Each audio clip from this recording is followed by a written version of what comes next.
આજના તમામ ખાસ સમાચારો સાથે હું છું ઝરણા સોની। સમાચારોની શરૂઆત કરીએ મહેસાણાથી, જ્યાં ઊંઝામાંથી શંકાસ્પદ વરિયાળી અને જીરું બનાવતી ફેક્ટરીનો થયો છે પર્દાફાશ। મહેસાણા ફૂડ એન્ડ ડ્રગ્સ વિભાગના અધિકારીઓએ દરોડા પાડ્યા, જેમાં શંકાસ્પદ જીરું અને વરિયાળીનો જથ્થો સીઝ કરાયો છે। 9 લાખની વરિયાળી અને 6 લાખના જીરાનો જથ્થો સીઝ કરવામાં આવ્યો છે।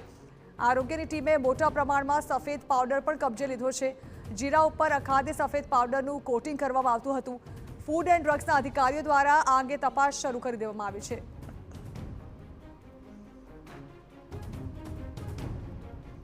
તો આરોગ્ય ટીમની દરોડામાં સફેદ પાવડર જે છે, જે વરિયાળી અને જીરું પર છાંટવામાં આવતો, જે અખાદ્ય સફેદ પાવડર જેનું કોટિંગ કરવામાં આવતું અને વરિયાળી અને જીરું તૈયાર કરવામાં આવતા હતા, ત્યારે હાલ આ મામલે ફૂડ એન્ડ ડ્રગ્સ અધિકારીઓ દ્વારા તપાસ શરૂ કરી દેવામાં આવી છે।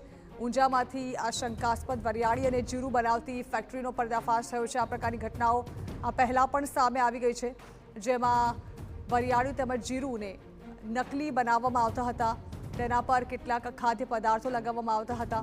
ત્યારે હાલ શંકાસ્પદ જીરું અને વરિયાળી જે છે તેનો જથ્થો જપ્ત કરવાની કાર્યવાહી હાથ ધરવામાં આવી છે।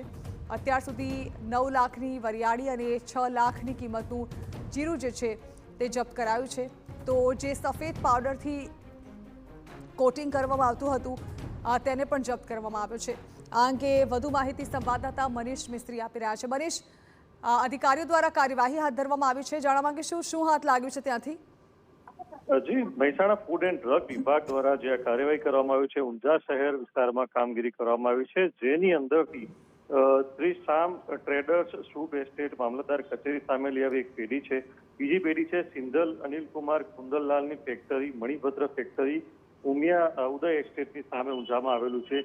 જે બંને જગ્યાએથી 30 કિલોના જે પેકેટવાળા જીરું હોય, વરિયાળી હોય 30 કિલોના પેકેટવાળું લૂઝ જીરું અને આ ઉપરાંત વ્હાઇટ પાવડર પણ લગભગ 11 કિલો જેટલો મળી આવ્યો છે, જેમાં લગભગ જીરું 6,33,000નું, વરિયાળી 9,60,000ની અને લૂઝ જીરું 6,72,000ની કિંમતનું જે છે મુદ્દામાલ જે સીઝ કરવામાં આવ્યો છે। તમામના સેમ્પલ લેવામાં આવે છે અને તમામ જે સેમ્પલ છે લેબમાં મોકલવામાં આવશે। આ સમગ્ર જે કામગીરી કરવામાં આવી છે તેમાં ચોક્કસપણે કહી શકાય કે આ શંકાસ્પદ જીરું અને વરિયાળી ભેળસેળવાળું હોઈ શકે છે, કારણ કે સ્થળ પરથી એક વ્હાઇટ પ્રકારનો પાવડર પણ 11 કિલો જેટલો મળ્યો છે, જે જીરું કે વરિયાળી પર લગાવવામાં આવતો હોવાનું પ્રાથમિક રીતે દ્રષ્ટિમાન થઈ રહ્યું છે। સમગ્ર મામલે ફૂડ એન્ડ ડ્રગ વિભાગના જે તમામ અધિકારીઓ છે સ્થળ પર છે અને કામગીરી કરી અને મુદ્દામાલ સીઝ કરવામાં આવે છે। જી બિલકુલ મનીષ, આભાર। તો ફૂડ એન્ડ ડ્રગ્સ વિભાગના અધિકારીઓ દ્વારા હાલ આ મામલે તપાસ શરૂ કરવામાં આવી છે। ઉત્પાદન કેટલી માત્રામાં કરવામાં આવતું હતું, સાથે જ કેટલા સમયથી કરાવવામાં આવતું હતું, તેને લઈને પણ તપાસ કરવામાં આવી રહી છે।